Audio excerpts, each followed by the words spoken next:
ఈరోజు గాడిమగ పంచాయతీలో మరి మా తెలుగుదేశం జనసేన బీజేపీ ఉమ్మడి అభ్యర్థిగా నేను పోటీ చేయడం వల్ల ఈరోజు ఇక్కడ ప్రచార కార్యక్రమం చేసుకోవడం జరుగుతుంది.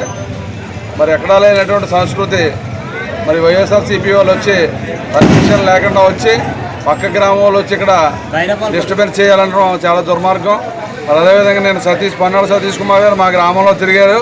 మరి అదే సంస్కృతి మాకుంటే మా గ్రామంలో అడుగు పెట్టనివ్వకుండా చేయగల కెపాసిటీ నాకు ఉంది. మరి ఇప్పటికైనా పన్నాడు సతీష్ గారు అర్థం చేసుకోవాలి. మేము ఒక పర్మిషన్ పెట్టుకుని గాడిమోగ చొల్లంకి గ్రామాలు ఇవాళ ప్రచార కార్యక్రమం చేసుకుంటున్నాం. మన నియోజకవర్గంలో ఇప్పుడు దాకా ఇటువంటి సంస్కృతి లేదు. కొత్త సంస్కృతి తీసుకొస్తే మరి తగిన మూల్యం చెల్లించవలసి వస్తుంది.